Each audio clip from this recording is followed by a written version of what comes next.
Class 10 আজকের এই ভিডিওর মধ্য দিয়ে আমরা এই যে তোমাদের রাজনীতি বিজ্ঞানের একটি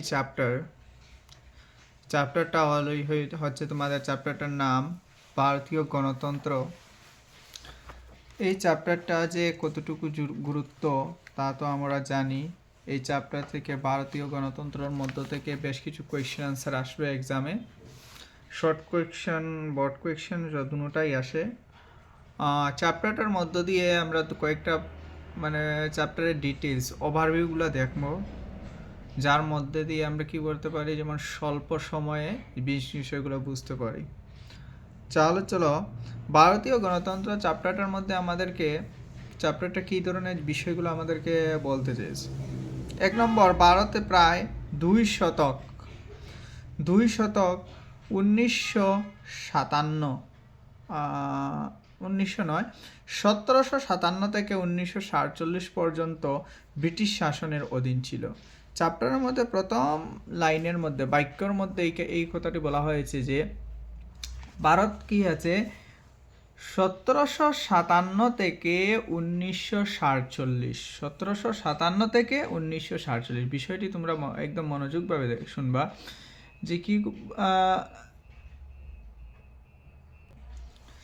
যে এখানের মধ্যে বলতে চায় যে 1757 থেকে 1947 এই সময়ে ভারত কি হয়েছে, ভারতের মধ্যে ব্রিটিশ শাসনাধীন ছিল। তো এই ধরনের একটা কোয়েশ্চেন এক্সামের মধ্যে আসে, আগে আসতো, এখন কমই আসে, কিন্তু আসার সম্ভাবনা এই বছরই বেশ কিছু আছে এই জায়গা থেকে, এই টপিক থেকে। তো এরপরে আমরা লাইন যেটা এখানের মধ্যে এই টপিকের মধ্যে বলতে পারি, 1947 সালের 15ই আগস্ট ভারত স্বাধীনতা লাভ করেছে। এটা আমরা সবাই জানি, আমাদের ভারতবর্ষ 1947 সালের 15ই আগস্টে আমাদের ভারতবর্ষ স্বাধীনতা লাভ করেছে। তাছাড়া নেক্সট পয়েন্টের মধ্যে, স্বাধীনতা লাভ করার পর ভারত একটি বৃহত্তম গণতান্ত্রিক রাষ্ট্র হিসাবে আত্মপ্রকাশ করে। ভারত একটা বৃহত্তম, খুব বেশি বড় একটি গণতান্ত্রিক দেশ বনে। ভারতের বৃহত্তম গণতান্ত্রিক রাষ্ট্র হিসাবে আত্মপ্রকাশ করে, এটা আমরা জানি। একটি স্বাধীন ও গণতান্ত্রিক রাষ্ট্রের জন্য সংবিধান অপরিহার্য। যখন ভারতটা স্বাধীনতা লাভ করলো, তখন একটা স্বাধীন দেশের জন্য কিসের প্রয়োজন? একটা সংবিধানের প্রয়োজন।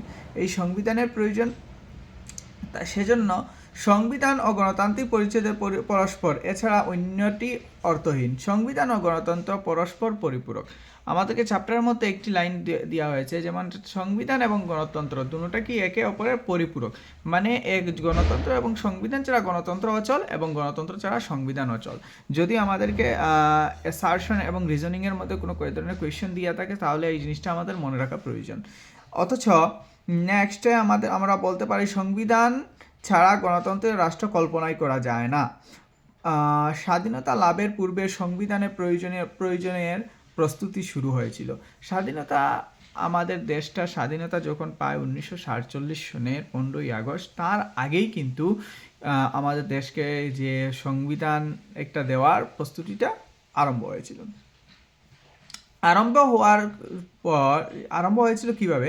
স্বাধীনতা লাভের পূর্বে সংবিধানের প্রয়োজনীয়তা প্রস্তুতি শুরু হয় 1945 সালের জুলাই মাসে। ইংল্যান্ডের শ্রমিক দল ক্ষমতায় আসে। 1945 সালে ইংল্যান্ডের মধ্যে একটা সাধারণ নির্বাচন হয়। সেই নির্বাচনের মধ্যে একটা দল আছে, তারা দ্বিদলীয়, ইংল্যান্ডের মধ্যে দেশগুলো যেগুলো আছে এগুলোর মধ্যে বেশিরভাগ দ্বিদলীয় শাসন ব্যবস্থা চলে।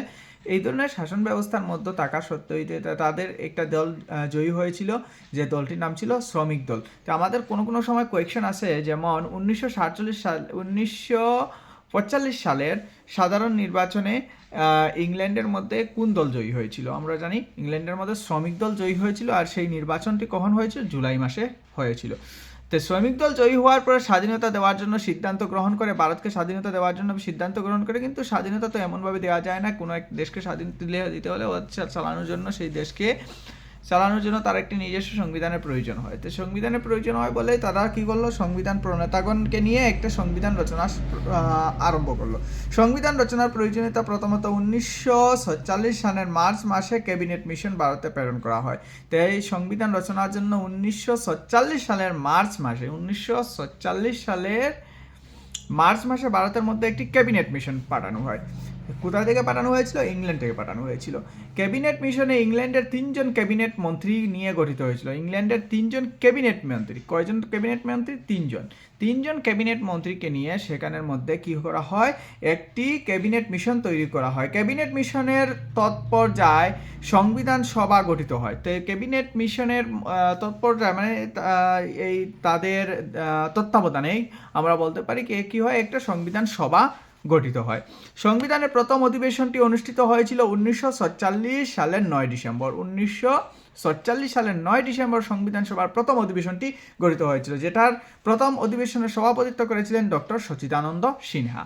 যেখানের মধ্যে প্রথম অধিবেশনে যে সভাপতিত্ব করেছিলেন তিনি ছিলেন ডক্টর সচিদানন্দ সিনহা। তাছাড়া ডক্টর রাজেন্দ্র প্রসাদকে এখানে স্থায়ী সভাপতি নির্বাচন করা হয়। সেই সময়ে ডক্টর রাজেন্দ্র প্রসাদকে স্থায়ী সভাপতি নির্বাচন করা হয়। সংবিধান প্রস্তুতির জন্য সংবিধানের সভার মোট 11টি অধিবেশন অনুষ্ঠিত হয়।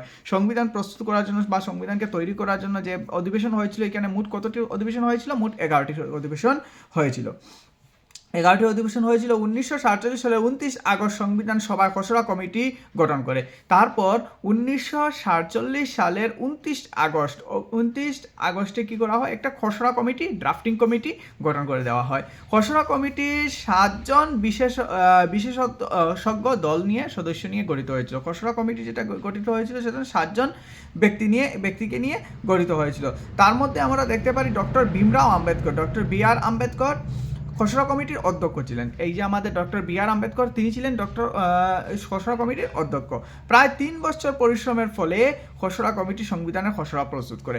আমাদের ভারতের সংবিধান রচনা করতে প্রায় 3 বছর সময় লেগেছিল। অ্যাকচুয়ালি এই 2 বছর 18 মাস এরকম সময় লেগেছিল, আর কয়েকদিন 21 দিনের মতো। কিন্তু এখানের মধ্যে আমরা এই চ্যাপ্টারের মধ্যে আমাদেরকে দেওয়া হয়েছে যেমন প্রায় 3 বছরের মতো সময় লেগেছিল সংবিধান সভার খসড়া কমিটির এই খসড়াটি প্রস্তুত করতে সময়, এবং সেখানে ছিলেন ডক্টর ভীমরাও আম্বেদকর, সেই খসড়া কমিটির অধ্যক্ষ। তাছাড়া সেদিন ডক্টর রাজেন্দ্র প্রসাদের সংবিধান খসড়া স্বাক্ষর করেন। ডক্টর রাজেন্দ্র প্রসাদের স্বাক্ষরিত হয়ে খসড়াটি পরিপূর্ণ হয়। এর ফলশ্রুতিতে ভারত তাদের নিজস্ব সংবিধান লাভ করে। সেইভাবেই আমাদের ভারতবর্ষ নিজের সংবিধানটি পেয়েছিল, বা প্রশাসনিক অনুষ্ঠানের কারণে সংবিধানে 1950 সালের 26শে জানুয়ারি থেকে কার্যকর হয়। কিন্তু আমাদের ভারতীয় সংবিধানে যে খসড়া কমিটির যে দেওয়া যে সংবিধান যেটি ছিল, সেই সংবিধানটি 1950 সালের 26 জানুয়ারি তারিখে এইটা আমাদের দেশের মধ্যে লাগু করা হয়। সেই জন্য আমরা প্রজাতন্ত্র দিবস পালন করি। আমরা নিশ্চয়ই জানি, কেননা আমরা ক্লাস 10-এর মধ্যে পড়াশোনা করো তোমরা, তাহলে এইগুলোই আমরা জানা বেসিক জিনিস আমাদের জন্য। তারপরে আমার আরেকটা পয়েন্ট আছে এই চ্যাপ্টারের মধ্যে, এই চ্যাপ্টারের এই পয়েন্টের মধ্যে দেওয়া হয়েছে যে 1947 সালের 15ই আগস্ট থেকে 1950 সালের 26শে জানুয়ারি পর্যন্ত ভারতের শাসিত হয়েছিল 1935 সালের ভারত সরকার আইন অনুসারে। তো আমরা বলতে পারি যে 1947 সালের 15ই আগস্ট থেকে 1947 সালের 15ই আগস্ট মানে ভারত স্বাধীন হওয়ার পর থেকে প্রায় 2 বছর সময়, 2 বছর প্রায় 3 বছর সময় কি হয়েছিল, 47, 48, 49, 50, সে এই সময়ের মধ্যে ভারত শাসন কোন আইন দ্বারা হয়েছিল? তো আমরা জানি এই আইনটা ছিল 1935 সালের ভারত সরকার আইন দ্বারা, যে আইন ব্রিটিশ সরকার তৈরি করেছিল 1935 সালে, সেই আইন দ্বারা এই 3 বছর ভারতটাকে শাসন করা হয়েছিল।